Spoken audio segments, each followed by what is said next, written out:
صل على سيدنا ومولانا محمد وعلى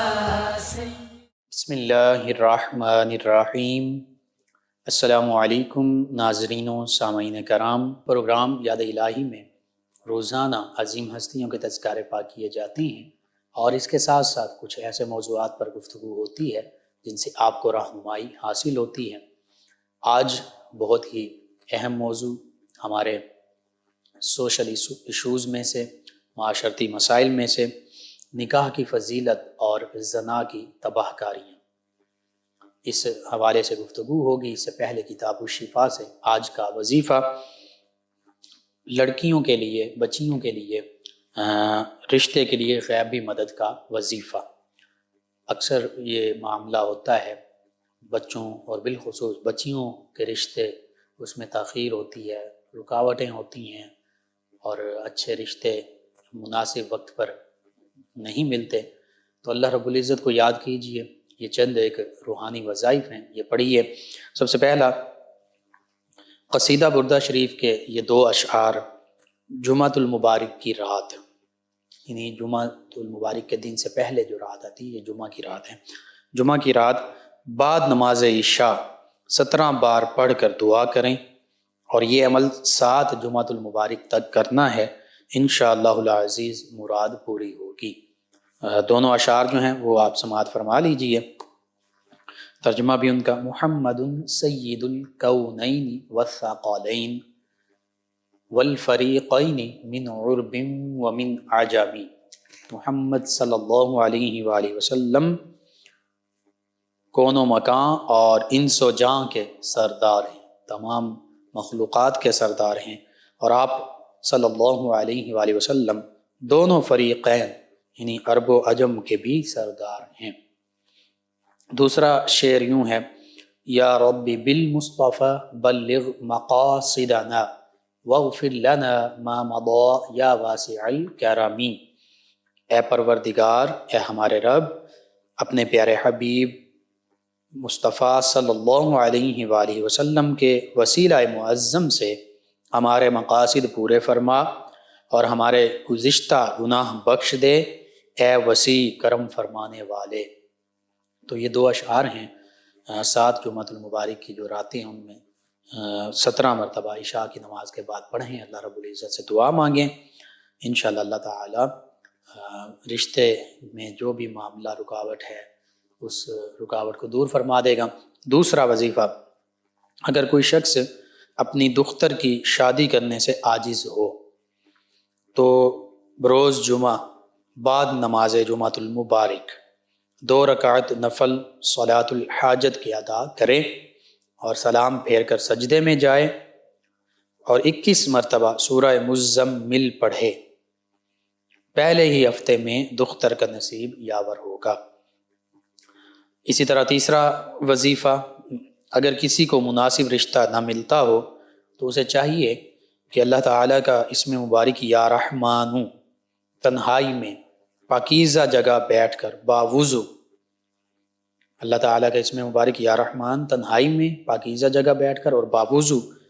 300 بار پڑھیں۔ یہ عمل 41 یوم تک کرنا ہے، 41 دن تک کرنا ہے۔ اول آخر 11 مرتبہ درود پاک پڑھیں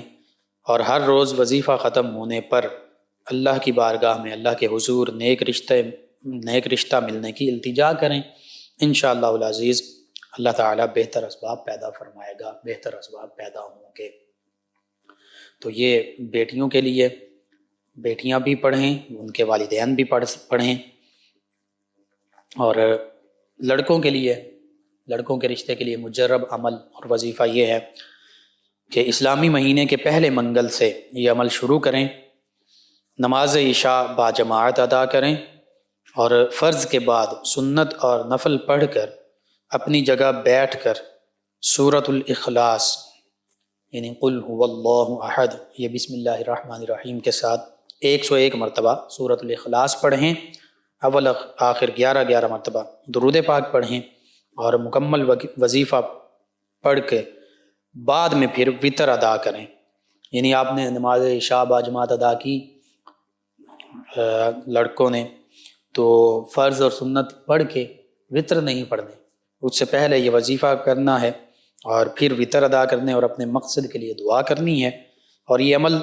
3 منگل کرنا ہے، اسلامی مہینے کے پہلے منگل سے شروع کرنا ہے، انشاءاللہ اسی مہینے مراد پوری ہو جائے گی۔ تو یہ لڑکے لڑکیوں کے رشتوں کے لیے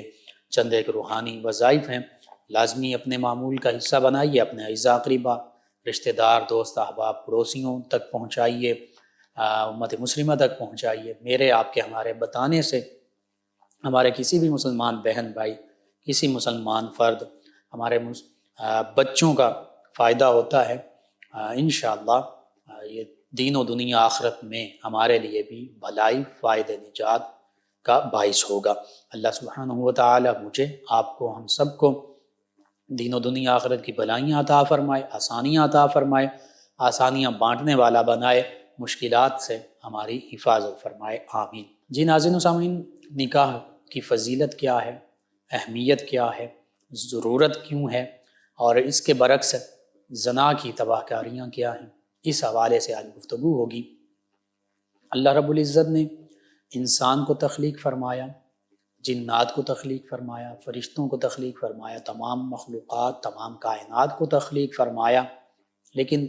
2 مخلوقات شریعت کی مکلف ہیں، یعنی جن پر شریعت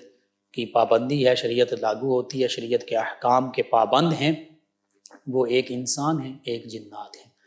جن کا لفظی معنی ہے پوشیدہ، چھپا ہوا، تو چونکہ وہ اللہ کی چھپی ہوئی مخلوق ہیں،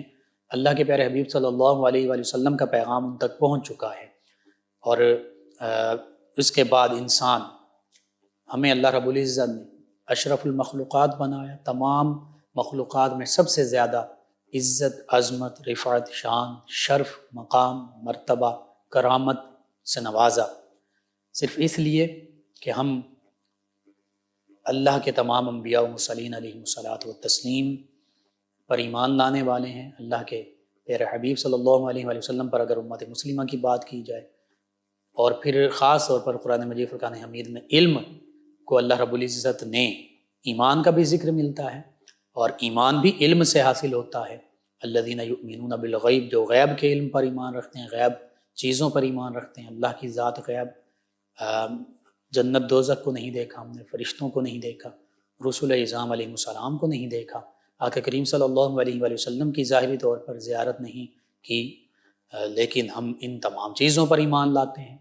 تو یہی غیب کی باتوں پر، غیب پر کا علم ہوگا تو پھر غیب پر ایمان لائیں گے۔ تو علم وجہ شرف ہوا انسانیت کے لیے۔ اللہ رب العزت نے چونکہ انسان کو پیدا فرمایا، تو اللہ سبحانہ وتعالی ہی انسان کے بارے میں بہتر جانتا ہے کہ اس کے لیے کیا چیز بہتر ہے، کیا چیز بری ہے، اور جس انسان کے پاس عقل کامل، عقل صحیح، قلب سلیم ہے، یعنی عقل بھی صحیح سلامت ہو، جو صحیح سوچنے سمجھنے کی صلاحیت رکھتی ہو، دل بھی سلامتی والا ہو، ایمان والا ہو، تو وہ ان باتوں کو اچھے طریقے سے سمجھتا ہے کہ نکاح میں خیر ہی خیر ہے، بھلائی ہی بھلائی ہے، اور اس کے برعکس زنا میں برائی ہی برائی ہے، زنا میں کسی قسم کی کوئی خیر نہیں، کوئی بھلائی نہیں، بلکہ گناہ اور برائی اور بدی ہی بدی، شر ہی شر ہے۔ نکاح ایسا ایک خوبصورت بندھن ہے میاں بیوی کے درمیان، مرد اور عورت کے درمیان، یہ جو 2 افراد ہیں، میاں بیوی، مرد عورت، ان کے آپس کے رشتے سے، یہ ان کے ملاپ سے یہ بندھن تکمیل پاتا ہے۔ اور آپ دیکھیے کہ سیدنا آدم علیہ السلام جو سب سے پہلے انسان بھی ہیں، سب سے پہلے نبی بھی ہیں، اللہ کی مخلوق انسان ہونے کے ناطے وہ ابو البشر بھی ہیں، تمام انسانیت کے باپ بھی ہیں، تو جنت سے، جنت میں رہتے ہیں، اب انہیں انس چاہیے، تو اللہ رب العزت نے ان کے انسیت کے لیے انہی کی پسلی سے سیدہ اماں حوا سلام اللہ علیہا ان کو تخلیق فرمایا، اور پھر سب سے پہلا رشتہ کائنات میں انسانیت کے حوالے سے جو بنا وہ میاں بیوی ہی کا رشتہ ہے۔ تو اس سیدنا آدم علیہ السلام اور سیدہ اماں حوا سلام اللہ علیہا کا عقد ہوا، نکاح ہوا، اسی سے تو پھر انسان کی افزائش نسل ہوئی، انسان کی نسل جو ہے اس کا ارتقاء ہوا۔ اگر بالفرض سیدنا آدم علیہ السلام اور سیدہ اماں حوا سلام اللہ علیہا کا عقد نہ ہوتا اور نکاح نہ ہوتا تو پھر کیا انسانیت کی نسل جو ہے اس کی تخلیق کا مرحلہ آگے بڑھتا؟ بالکل نہیں۔ پھر حابیل قابیل بھی نہ ہوتے، پھر ہم بھی نہ ہوتے، ہم بھی بنی آدم میں شامل ہیں، سیدنا آدم علیہ السلام ایک ہی اولاد میں سے ہیں۔ تو پتہ چلا اگر آج کوئی نکاح سے انکار کرتا ہے اور نکاح کے بارے میں بعض اوقات سیکولر، لبرل اور لادین بے دین لوگ، دیگر کمیونٹیز کے لوگ وہ کہتے ہیں جی نکاح کی تو ضرورت ہی نہیں ہے، تو پھر انہیں سوچنا چاہیے اگر نکاح کی ضرورت نہ ہوتی تو پھر اللہ کے جو سب سے پہلے بندے، سب سے پہلے نبی اور جو ہمارے باپ ہیں تمام انسانیت کے، اس میں کسی مذاہب کی بھی تفریق اور تقسیم نہیں ہے، سیدنا آدم علیہ السلام جتنی انسانیت سیدنا آدم علیہ السلام کے بعد سے لے کر آج تک اور تا قیام قیامت تھی، ہے اور ہوگی، سبھی کے باپ سیدنا آدم علیہ السلام ہیں۔ تو پتہ چلا کہ اگر ہم اس بات کا انکار کرتے ہیں عقد کا، تو اس کا مطلب تو یہ ہے کہ ہم اس چیز کا، اپنے انسان ہونے کا ہی ایک صورت میں انکار کر رہے ہیں کہ اللہ رب العزت نے اس عقد کو، اس نکاح کو، جو بڑا پاکیزہ ایک رشتہ ہے، اس کو تخلیق فرمایا اپنے سب سے پہلے بندے اور بندی کے درمیان، یہ رشتہ ازدواج، اس میں ان دونوں کو، دونوں ہستیوں کو، عظیم ہستیوں کو منسلک فرمایا اور پھر کائنات انسانی کا آغاز ہوا۔ اسی طرح تمام جتنے بھی مذاہب گزرے، اللہ کے تمام انبیاء و مرسلین علیہم الصلاۃ والتسلیم نے خود بھی اس پاکیزہ رشتے کو اختیار فرمایا، یعنی انہوں نے جتنے بھی انبیاء و مرسلین علیہم الصلاۃ والتسلیم تشریف لائے ہمارے آقا و مولا صلی اللہ علیہ وآلہ وسلم تک، سیدنا عیسیٰ علیہ السلام کے بارے میں ذکر ملتا ہے، ایک دو اور انبیاء کرام علیہ السلام کے بارے میں ذکر ملتا ہے کہ جنہوں نے عقد نہیں فرمایا، وہ بھی اللہ تعالیٰ ہی کا حکم اور حکمتیں تھیں، لیکن ان کے سوا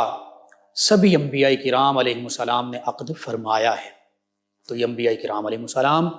کی سنت مبارکہ بھی ہیں۔ قرآن و سنت کو اگر ہم دیکھیں، جو آج آقا کریم صلی اللہ علیہ وآلہ وسلم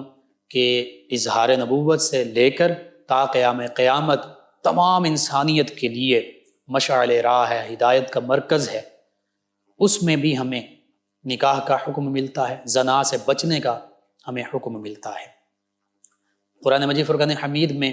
سورۃ النساء، نساء کا معنی ہی یہی ہے کہ خواتین، عورتیں، جس میں عورتوں کے حقوق کا بھی ذکر ہے، جس میں عورتوں کے لیے وراثت کا بھی ذکر ہے، جس میں عورتوں کے ساتھ عقد کیسے ہو اس کا بھی ذکر ہے۔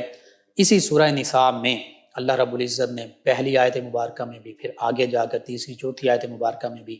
یہ سارا انسانیت کی تخلیق کا بھی ذکر فرمایا کہ اللہ تعالیٰ نے مرد اور عورت سے ہی انسان کا آغاز فرمایا اور انسانیت کی نسل جو ہے اس کو پھیلایا، اور پھر آگے ملتا ہے کہ فَانْكِحُوا مَا طَابَ لَكُم مِّنَ النِّسَاءِ مَثْنَىٰ وَثُلَاثَ وَرُبَاعَ، اور پھر یہ بھی ملتا ہے کہ فَإِنْ خِفْتُمْ أَلَّا تَعْدِلُوا فَوَاحِدَةً أَوْ مَا مَلَكَتْ أَيْمَانُكُمْ۔ یہاں فرمایا کہ اگر تم نکاح کرنا چاہتے ہو تو جنہیں تم پسند کرتے ہو ان میں سے ایک سے، دو سے، تین سے، چار سے تم عقد کرو، اور پھر فرمایا کہ اگر ان کے درمیان تمہیں یہ خوف ہے کہ عدل نہیں کر سکو گے، انصاف نہیں کر سکو گے، تو پھر تمہارے لیے ایک ہی کافی ہے، پھر ایک ہی عقد کرو۔ یا چونکہ لونڈیاں اور کنیزیں یہ تصور تھا جب قرآن مجید فرقان حمید نازل ہو رہا تھا، او ما ملکت ایمانکم، یا جو تمہارے ملکیت میں ہیں، تمہاری کنیزیں، تو اللہ رب العزت کے اس فرمان کے مطابق اللہ سبحانہ وتعالی فرما رہا ہے کہ کم از کم ایک نکاح، اور اگر دو کی استطاعت رکھتے ہو، اور ساتھ ہی یہ شرط فرما دی کہ انصاف کر سکتے ہو۔ انصاف کی چیز میں نان و نفقہ میں انصاف ہو، تمام بیویوں کا کھانے پینے کا معاملہ اس میں برابری ہو، اسی طرح رہائش میں برابری ہو، لباس میں برابری ہو، شب باشی جو بیویوں کو وقت دینا اس میں برابری ہو، یعنی جو شریعت نے احکام لاگو کیے ہیں ان میں بیویوں کے درمیان انصاف ہو۔ تو اللہ رب العزت فرما رہا پھر تم 2 سے بھی کر سکتے ہو، عقد 3 سے بھی کر سکتے ہو، 4 سے بھی کر سکتے ہو۔ اب اس کو ایک اور حوالے سے دیکھا جائے تو یوں بھی کہا جا سکتا ہے اگر انصاف کر سکتے ہیں، اگر انصاف نہیں کر سکتے، اگر 4 بیویوں کے درمیان انصاف کر سکتے ہیں تو 4 عقد کی ایک مرد کر سکتا ہے، اگر 3 بیویوں کے درمیان انصاف کر سکتا ہے تو 3 عقد کر سکتا ہے، اگر 2 بیویوں کے درمیان انصاف کر سکتا ہے مرد، مسلمان مرد، تو 2 عقد کر سکتا ہے، لیکن اگر 2 کے درمیان بھی انصاف نہیں کر سکتا تو پھر اس کے لیے ایک ہی عقد کافی ہے، کیونکہ یہ اللہ رب العزت نے کنڈیشن ساتھ لگا دی ہے، انصاف ہے کر سکتا ہے تو پھر 2 بھی کر سکتا ہے، پھر 3 بھی کر سکتا ہے، پھر 4 بھی کر سکتا ہے، لیکن اگر اس کے برعکس معاملہ ہے، اگر وہ انصاف نہیں کر سکتا، اسے پتہ ہے کہ میں اس معاملے میں مجھ سے کوئی غلطی ہو سکتی ہے، تو پھر ایک ہی عقد اس کے لیے کافی ہے۔ اسی طرح یہ تو ہو گیا عقد کی تعدد ازواج، مسلمان مرد کے لیے 4 سے زیادہ شادیاں جائز نہیں ہیں۔ ہاں، نبی کریم صلی اللہ علیہ وآلہ وسلم کا یہ مبارک خاصہ ہے، آپ کی یہ فضیلت ہے، آپ کو اللہ رب العزت نے عظمت اور شان عطا فرمائی ہے، آپ کے امتیازات میں سے ہے کہ آپ کے لیے کوئی قید نہیں ہے کہ آپ کتنے عقد فرمائیں، اللہ رب العزت کے حکم کے مطابق آپ جتنے چاہیں عقد فرما سکتے ہیں۔ 11 عقد کا خاص طور پر ذکر ملتا ہے۔ انبیاء کرام علیہ السلام میں سیدنا داؤد علیہ السلام غالباً ان کے بارے میں، اور پھر بالخصوص سیدنا سلیمان علیہ السلام کے بارے میں بھی کثرت ازواج کا ذکر ملتا ہے، 100 تک کا بھی ذکر ملتا ہے۔ اس کے بعد نکاح کا حکم یہاں بھی ان آیات بینات سورہ نساء میں بھی دے دیا، پھر سورہ نور میں اللہ رب العزت نے یوں ارشاد فرمایا وَأَنكِحُوا الْأَيَامَ مِنكُمْ وَالصَّالِحِينَ مِنْ عِبَادِكُمْ وَإِمَائِكُمْ إِنْ يَكُونُوا فُقَرَاءَ يُغْنِهِمُ اللَّهُ مِنْ فَضْلِهِ وَاللَّهُ وَاسِعٌ عَلِيمٌ۔ سورہ نور میں فرمایا کہ تمہارے درمیان جو بے نکاح مرد ہوں، عورتیں ہوں، یعنی جن عورتوں اور مردوں کا، لڑکوں اور لڑکیوں کا نکاح نہیں ہوا، فرمایا وَأَنكِحُوا الْأَيَامَ مِنْكُمْ، ان کا نکاح تم کر دو، وَالصَّالِحِينَ مِنْ عِبَادِكُمْ وَإِمَائِكُمْ، اور جو تمہارے غلام مردوں اور عورتوں میں سے، غلاموں اور کنیزوں میں سے جو نیک غلام ہیں، مرد ہیں چاہے کنیزیں ہیں، ان کا بھی عقد کر دیا کرو۔ یہ اللہ رب العزت نے سبھی کے بارے میں ذکر فرما دیا، بیٹے بیٹیاں ہوں، غلام ہوں، کنیزیں ہوں، اللہ رب العزت فرما رہا ہے کہ جن کا نکاح ابھی نہیں ہوا، ابھی تک نہیں ہوا، ان کا نکاح کر دیا کرو۔ اور پھر فرمایا اِن یکونوا فقراء یغنیہم اللہ من فضلہ، اگر انہیں یہ خدشہ ہے کہ وہ فقیر ہو جائیں گے، وہ غریب ہو جائیں گے، کھائیں گے کہاں سے، پیئیں گے کہاں سے، اپنے گزر اوقات کیسے کریں گے، ان یکونوا فقراء، اگر تم یہ سمجھتے ہو کہ تم فقیر ہو جاؤ گے، یغنیہم اللہ من فضلہ، اللہ فرماتا ہے جب نکاح ان کا کر دو گے تو اللہ تعالیٰ انہیں اپنے فضل کے ساتھ غنی فرما دے گا۔ غنی کا معنی یہ ہوتا ہے، امیر بھی اس کا معنی کیا جاتا ہے، لیکن حقیقت میں غنی کا معنی یہ ہے کہ پھر کسی کا محتاج نہیں وہ رہیں گے، اللہ تعالیٰ انہیں رحمتیں، برکتیں عطا فرمائیں گے، ان کے لیے وسعتیں اور کشادگیاں ایسی ہو جائیں گی کہ انہیں پھر کسی کے آگے ہاتھ نہیں پھیلانا پڑے گا۔ اور امیر بھی اس کا معنی ٹھیک ہے، امیر نبی کریم صلی اللہ علیہ وآلہ وسلم نے یہ بھی ایک موقع پر فرمایا، اس کا مفہوم یہ حدیث مبارکہ کا کہ امیر وہ نہیں کہ جس کے پاس مال و دولت ہے، بلکہ فرمایا جس کا دل غنی ہے وہ غنی ہے حقیقت میں، تو دل غنی ہو جائے گا اور اللہ رب العزت کسی کا محتاج نہیں کرے گا، اس کو اللہ کی تمام نعمتیں حاصل ہوں گی، یہ اللہ رب العزت ہم سے وعدہ فرما رہا ہے۔ کیوں؟ ساتھ ہی فرما دے واللہ واسع علیم، اللہ وسعتیں عطا فرمانے والا بھی ہے، اللہ تعالیٰ جاننے والا بھی ہے، وہ جانتا ہے کہ کس کو کس چیز کی ضرورت ہے، وہ ضرورتیں پوری فرمانے والا ہے، وہ وسعتیں عطا فرمانے والا ہے۔ تو اس آیت مبارکہ میں سے پتہ چلا کہ یہ اللہ کا حکم ہے کہ جن کا نکاح نہیں ہوا ان کا نکاح کر دیا جائے، وہ بے نکاح نہ رہیں، چاہے وہ بیٹے ہوں، بیٹیاں ہوں، دیگر بعض اوقات رشتہ دار، بھتیجے بھتیجیاں، بھانجے بھانجیاں یا اور پوتے پوتیاں، اگر ان کے حقیقی وارثین والدین موجود نہ ہوں تو دیگر رشتہ داروں پر ان کی ذمہ داری ہوتی ہے، یتیم ہوتے ہیں بعض اوقات، تو بس جو سرپرست ہیں چاہے وہ والدین ہیں یا دیگر رشتہ دار ہیں، ان کے لیے یہ ضروری ہے، اللہ تعالیٰ کا حکم ہے۔ اسی طرح احادیث مبارکہ میں بھی حکم ملتا ہے، اور چند ایک احادیث مبارکہ جو ہے ان کا خلاصہ میں عرض کر دیتا ہوں۔ اللہ کے پیارے حبیب صلی اللہ علیہ وآلہ وسلم کے فرامین مبارکہ کے مطابق بیٹا ہو یا بیٹی ہو، جیسے ہی وہ نوجوانی کی عمر کو پہنچیں، بلوغت کی عمر کو پہنچیں، ان کا عقد کر دیا جائے، ان کا نکاح کر دیا جائے۔ اگر نکاح نہیں کرتے تو پھر چونکہ اب وہ خود بھی بالغ ہو چکے ہیں، عاقل ہو چکے ہیں، ان پر بھی اگر وہ کسی گناہ کی جانب مائل ہوتے ہیں، کوئی گناہ کرتے ہیں، کسی گناہ میں مبتلا ہوتے ہیں، تو وہ بیٹا بیٹی، وہ نوجوان، وہ بھی اس کے ذمہ دار ہوں گے اس گناہ کے، اور والد بھی، والد کا بھی ذکر ملتا ہے، والدین کا بھی، اس کے والدین جو ہیں وہ بھی ذمہ دار ہوں گے کہ انہوں نے اپنی اولاد کا عقد کرنے میں، نکاح کرنے میں دیر کی، تاخیر کی۔ تو یوں اس حوالے سے قرآن و سنت کے یہ احکام ہمارے لیے بہت واضح ہیں۔ والدین کی یہ ذمہ داری ہے کہ جہاں والدین اپنی اولاد کی ہر خواہش پوری کرتے ہیں، ان کا کھانا پینا، رہائش، لباس، دیگر لگژریز دی جا رہی ہوتی ہیں، تعلیم کی ذمہ داری ہوتی ہے، وہاں تربیت بھی کریں، اور جیسے ہی وہ عاقل بالغ ہوں، تعلیم تربیت کے ساتھ ساتھ ان کا عقد کر دیا جائے۔ اور جب تک عقد نہیں کیا جاتا اس وقت تک یہ والدین کے سر پر ذمہ داری موجود رہتی ہے۔ اس حوالے سے ایک دو واقعات مختصراً میں عرض کر دیتا ہوں۔ نبی کریم صلی اللہ علیہ وآلہ وسلم، صحابہ کرام علیہم رضوان، اہل بیت کرام علیہم رضوان، اولیاء کاملین، صالحین، علماء کرام کا یہی معمول رہا، اگرچہ آج کے ہمارے معاشرے میں ہم دیکھتے ہیں کہ اس حوالے سے بہت دیر کر دی جاتی ہے، اور پھر بعض اوقات اتنی دیر ہو جاتی ہے کہ بچیاں جو ہیں، ہم نے دیکھا ہے بچیاں جو ہیں ان کے سروں میں چاندی اتر آتی ہے، ان کی شادی کی عمر گزر جاتی ہے۔ اسی طرح نوجوانوں میں، مردوں میں بھی، لڑکوں میں بھی یہ ہوتا ہے، بعض اوقات 25 سال، 30 سال، 35 سال کی عمر ہو جاتی ہے، اور پھر وہ جو نوجوانی میں شادی، اور پھر شادی کا مقصد کیا ہے؟ نگاہ کی پاکیزگی ہے، ایمان کی سلامتی ہے۔ حدیث مبارکہ میں بھی ہے کہ نکاح نصف ایمان ہے، نکاح کر کے اپنے آدھے ایمان کو بچاؤ، اور باقی آدھے ایمان کے لیے اللہ کا تقوی، خشیت، ڈر اختیار کرو، اللہ کی محبت، اللہ کی عبادت میں مشغول ہو جاؤ، اللہ سے ڈرو۔ تو یوں نکاح جو ہے یہ نصف ایمان ہے۔ تو اسی طرح وہ بچے بچیاں جن کا نکاح نہیں ہوتا، والدین کے سر پر بھی، ان کے سر پر بھی، اور پھر ہمارا معاشرہ بے راہ روی کا، ہمارے نوجوان شکار ہو جاتے ہیں۔ اور اللہ رب العزت نے تو فرمایا وَلَا تَقْرَبُوا الزِّنَا إِنَّهُ كَانَ فَاحِشًا، زنا کے قریب بھی مت جاؤ کیونکہ یہ برائی ہے، فحاشی ہے۔ تو یوں ایک مقام پر نہیں، قرآن مجید فرقان حمید میں کئی مقامات پر زنا کے بارے میں فرمایا کہ یہ بہت بڑا گناہ ہے۔ تو پھر آج ہم دیکھتے ہیں، یہ المیہ ہے ہمارا، اور یہ حقیقت ہے کہ زنا عام ہو چکا ہے، نکاح مشکل ہو گیا، زنا آسان ہو گیا، نکاح کو ہم نے خود مشکل بنا دیا۔ کیوں مشکل بنایا؟ کہ لڑکے والوں کی طرف سے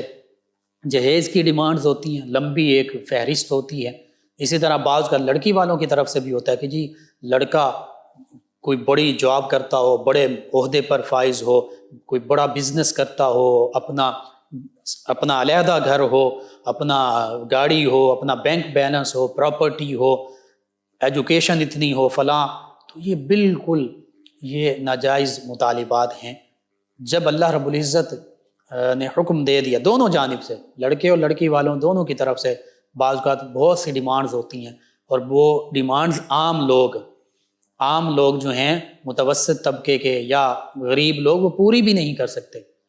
تو یہ ہمیں سوچنا چاہیے والدین کو کہ ہم کس سمت میں جا رہے ہیں، ہم اپنی آنے والی نسلوں کے لیے کیا کردار ادا کر رہے ہیں۔ بہرحال اللہ رب العزت، اللہ کے پیارے حبیب صلی اللہ علیہ وآلہ وسلم کہ یہی فرامین ہیں کہ جلد از جلد بچوں کا عقد کر دیا جائے۔ ایک عالم دین ابھی وصال پا گئے، ان کے بارے میں، ان کی بیٹی جو ہیں وہ جوان ہوئیں، تو وہ مغرب کی نماز پڑھ کے گھر آئے ہیں، تو ان کی زوجہ جو ہیں کھانا لے کر آتی ہیں، سامنے رکھتی ہیں۔ انہوں نے سامنے رکھا کھانا اور کہنے لگی کہ ایک ضروری بات ہے، آپ کھانا کھا لیں پھر وہ میں کرتی ہوں۔ انہوں نے کہا نہیں، پہلے وہ ضروری بات مجھے بتا دو، میں بعد میں کھانا کھا لوں گا۔ تو زوجہ کہہ رہی نہیں، آپ کھانا کھا لیں، کر لیتے ہیں بات۔ انہوں نے کہا نہیں، پہلے ضروری بات۔ انہوں نے کہا کہ آپ کی بیٹی جو ہیں، زوجہ نے کہا اپنے شوہر سے جو عالم دین ہیں، کہ آپ کی بیٹی جو ہیں وہ جوان ہو گئی ہیں۔ وہ عالم دین اٹھے ہیں، بھائی کا گھر ساتھ تھا، بھائی کے گھر جاتے ہیں، کہتے ہیں کہ بیٹی سے بھی پوچھا کہ بیٹی آپ اپنے چچا زاد جو ہیں ان سے شادی کر لو گی؟ انہوں نے کہا بالکل۔ پھر اپنے بھائی کے پاس جاتے ہیں جو ان کی بیٹی کے چچا ہیں، ان سے کہتے ہیں کہ کیا آپ اپنے بیٹے کے لیے میری بیٹی کا رشتہ تم قبول کرتے ہو؟ بیٹے سے پوچھ لو۔ بیٹے سے پوچھا، اس نے کہا بالکل ٹھیک ہے، میں راضی ہوں۔ اسی وقت دونوں لڑکے لڑکی کا، یعنی جو عالم دین ہیں، انہوں نے اپنی بیٹی کا عقد کیا، نکاح کیا، اپنی بیٹی کو رخصت کیا، اور پھر آگے کہتے ہیں کہ آؤ اب مجھے کھانا دو، میں کھانا کھاتا ہوں۔ تو ایسی مثالیں بھی ہیں اللہ رب العزت نے جنہیں علم عطا فرمایا ہے، اور جو اس بات کو سمجھتے ہیں وہ تو یوں یہ معاملہ ادا کر دیتے ہیں، کوئی اس میں رسم و رواج نہیں، کیونکہ اسلام نے ہی رسم و رواج کا پابند نہیں کیا۔ عام طور پہ کہہ دیا جاتا ہے کہ سیدہ فاطمہ الزہرا طیبہ طاہرہ رضی اللہ عنہ انہیں جہیز دیا گیا تھا، وہ جہیز نہیں تھا، وہ سیدنا علی المرتضیٰ کرم اللہ وجہ الکریم کی زرہ جو انہوں نے بیچی تھی، 400 یا 500 دراہم کا ذکر ملتا ہے، سیدنا عثمان ذو النورین رضی اللہ عنہ نے خریدی اور ان کو 400-500 درہم وہ ان کو دیے زرہ کے بدلے، اور بعد میں وہ زرہ بھی ہدیتاً انہیں تحفے کے طور پر واپس کر دی۔ اسی پیسوں سے وہ سامان خریدا گیا، ولیمہ کیا گیا، اور اگر بالفرض وہ جہیز بھی ہو تو پھر آپ بھی وہی جہیز دے دیجئے جس میں جائے نماز تھی، جس میں آٹا پیسنے کی چکی تھی، جس میں ایک بستر تھا، سرہانہ تھا، یہ لباس تھوڑا سا کپڑے تھے، بس یہ چیزیں تھیں۔ تو یہ بالکل آج بھی عرب معاشرے میں یہ رواج ہے کہ جو سامان ہے گھر کا وہ لڑکا ہی تیار کرتا ہے۔ تو اس لیے جہیز اس طرح کہ اتنی ڈیمانڈز اور یہ اس طرح کہیں بھی اسلام میں نہیں ہے۔ اگر آپ اس سے جہیز ہی سمجھتے ہیں تو پھر اسی کے مطابق جہیز دیجئے۔ ہاں، وہ والدین اپنی محبت کے طور پر جو ان کی استطاعت ہوتی ہے کچھ دینا چاہتے ہیں وہ دے سکتے ہیں، منع بھی نہیں، لیکن کسی قسم کی ڈیمانڈز نہیں کی جا سکتی، کوئی فہرست نہیں، کوئی یہ نہیں کہ یہ چیزیں دیں یہ نہ دیں۔ نہیں بھی دیتے تو کوئی فرض واجب نہیں ہے، کوئی اس کی اسلام میں کوئی اہمیت نہیں، کوئی فرضیت نہیں، کوئی واجبیت نہیں۔ اللہ رب العزت سے یہ دعا ہے اللہ تعالی ہمیں اسلام کی جو حقیقی تعلیمات ہیں ان پر عمل پیرا ہونے کی توفیق عطا فرمائے۔ جو ہمارے اندر دیگر مذاہب بالخصوص ہندوانہ رسوم اور رواج در آئی ہیں ہمارے معاشرتی معاملات میں، ہمارے دیگر تمام معاملات میں، اللہ تعالی ہمیں ان سے بچنے کی توفیق عطا فرمائے، آمین۔ اللہم صلی علی سیدنا و مولانا محمد وعلی سیدنا۔ ناظرین سامعین، نکاح کی بہت ہی فضیلتیں ہیں، احادیث مبارکہ میں یہ بھی موجود ہیں کہ 4 چیزیں انبیاء کرام علیہ السلام کی سنت میں سے ہیں: حیا کرنا، شرم و حیا کا پیکر بننا، خوشبو لگانا، مسواک کرنا اور نکاح کرنا۔ اسی طرح آقا کریم صلی اللہ علیہ وآلہ وسلم کے دیگر فرامین میں سے چند ایک سماعت فرمائیے۔ فرمایا کہ نکاح کی حالت میں 1 سال کی عبادت بغیر نکاح کے 1000 سال کی عبادت سے بہتر ہے۔ اسی طرح فرمایا جب بندہ نکاح کر لیتا ہے تو اس کا نصف ایمان مکمل ہو جاتا ہے، اور نصف باقی ایمان کی تکمیل کے لیے اللہ سے ڈرے، یعنی تقوی اختیار کرے۔ پھر فرمایا کہ شادی شدہ کی 2 رکعتیں، 2 رکعت نماز غیر شادی شدہ شخص کی 70 رکعت نماز سے بہتر ہے۔ اسی طرح فرمایا کہ جو شخص اللہ تعالیٰ سے پاک صاف ہو کر ملنا چاہتا ہے، اللہ کی بارگاہ میں پاکیزگی کی حالت میں جانا چاہتا ہے، پاک صاف ہو کر گناہوں سے، فرمایا کہ وہ آزاد عورت سے نکاح کرے۔ اسی طرح آقا کریم صلی اللہ علیہ وآلہ وسلم فرمایا تم میں سے جب کوئی شخص نکاح کرتا ہے تو شیطان کہتا ہے ہائے افسوس، ابن آدم نے مجھ سے 2/3 دین بچا لیا۔ نصف دین بھی فرمایا، نصف ایمان فرمایا، اور 2/3 دین فرمایا، 2/3 دین حاصل ہو جاتا ہے، بچا لیتا ہے انسان جو نکاح کر لیتا ہے۔ اسی طرح سیدنا عبداللہ ابن عباس رضی اللہ عنہ کا فرمان ہے عابد کی عبادت پوری نہیں ہوتی جب تک کہ نکاح نہ کرے۔ اس حوالے سے اس کی تشریح میں امام غزالی علیہ رحمہ لکھتے ہیں کہ اس سے غرض یہ بھی ہے کہ نکاح عبادت کی تکمیل ہے، اور یہ بھی کہتے ہیں کہ اس سے مراد یہ بھی ہے کہ غلبہ شہوت کے باعث دل کی سلامتی نکاح کے بغیر تصور ہی نہیں کی جا سکتی، اور عبادت بغیر فراغ دل کے نہیں ہو سکتی۔ اسی طرح آقا کریم صلی اللہ علیہ وآلہ وسلم کی ان فرامین پر جب ہم غور کرتے ہیں تو پتہ چلتا ہے کہ نکاح جو ہے بد نگاہی سے، زنا سے، دیگر برے معاملات سے بچانے کا ایک ذریعہ ہے۔ اور بنی اسرائیل میں اللہ رب العزت نے زنا کو کھلی بدکاری جب قرار دیا تھا تو یوں فرمایا تھا اور بدکاری کے پاس نہ جاؤ، بے شک وہ بے حیائی ہے اور بہت برا راستہ ہے۔ اسی طرح اس آیت مبارکہ سے یہ پتہ چلا کہ تمام آسمانی مذاہب میں حتیٰ کہ اسلام میں بھی زنا جو ہے اس کو بدترین گناہ قرار دیا گیا ہے، اور یہاں تک کہ آج کل جو بیماریاں ہیں، حتیٰ کہ ایڈز تک کی جو بہت بڑی بیماری ہے ایکوائرڈ امیونو ڈیفیشنسی سنڈروم، کہ جس میں دیگر بیماریاں بھی لگ جاتی ہیں، اس کی بھی دیگر وجوہات بھی ہیں۔ سب سے بڑی وجہ یہی ہے کہ جو نکاح کے بغیر مرد عورت کے درمیان زنا کا تعلق قائم ہوتا ہے، اسی سے ایڈز پھیلتا ہے۔ اور آپ دیکھ لیجئے جن ممالک میں یعنی جو اسلام کی تعلیمات سے دور ہیں وہاں ایڈز زیادہ موجود ہے، اور جو اسلام کی تعلیمات کے مطابق جو مسلمان ہیں اور پھر اسلام کی تعلیمات کے مطابق عمل بھی کر رہے ہیں وہاں ایڈز کم ہے۔ ہاں جو مسلمان بھی اس پر عمل نہیں کرتے، اس معاملے میں نہیں دیکھتے، تو پھر ان میں بھی یہ بیماری ہو سکتی ہے۔ تو یوں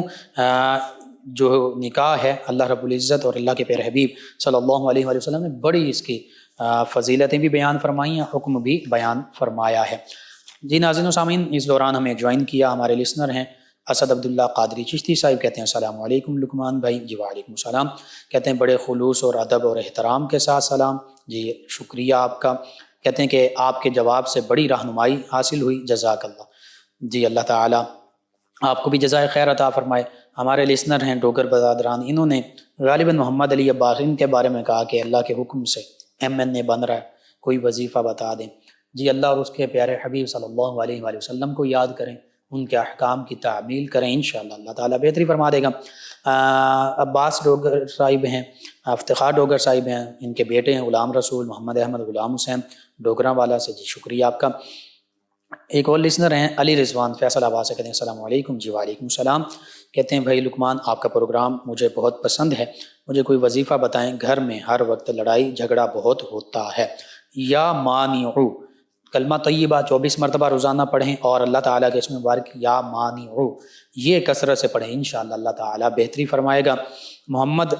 رضوان صاحب ہیں، کہتے ہیں نماز میں اتحیات میں جب بیٹھتے ہیں تو کچھ لوگ انگلی اٹھاتے ہیں اور کچھ نہیں اٹھاتے، تو اس کا اصل طریقہ کیا ہے؟ میں عرض کرتا ہوں اٹھانا بھی ٹھیک ہے، نہ اٹھانا بھی ٹھیک ہے،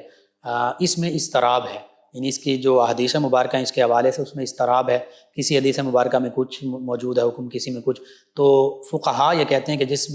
حکم میں اضطراب آ جائے پھر وہ موقوف ہوتا ہے، بہتر یہی ہے کہ عمل نہ کیا جائے، لیکن اگر کوئی کرتا بھی ہے تو اسے منع بھی نہیں کر سکتے۔ اب آپ پوچھ لیجئے کہ کہاں انگلی اٹھانی ہے، کچھ کہتے ہیں اشہد اللہ پہ اٹھانی ہے، الہ پہ گرانی ہے، نیچے کرنی ہے، اس کے برعکس بھی کہتے ہیں، تو اگر کوئی اٹھاتا ہے وہ بھی ٹھیک ہے، ہم منع نہیں کر سکتے، نہیں کوئی اٹھاتا وہ بھی ٹھیک ہے۔ جی ناظرین و سامعین آپ کا شکریہ، آپ ہمیں جوائن کرتے ہیں، اپنے فیڈ بیک سے آگاہ کرتے ہیں۔ پروگرام یاد الہی کا وقت ختم ہو جاتا ہے، انشاءاللہ کل صبح دوبارہ آپ سے ملاقات ہوگی۔ پروگرام یاد الہی میں اپنے میزبان محمد لقمان رضا اور ہماری ٹیم کو اجازت دیجیے، اللہ نگہبان۔ اللهم صل على سيدنا ومولانا محمد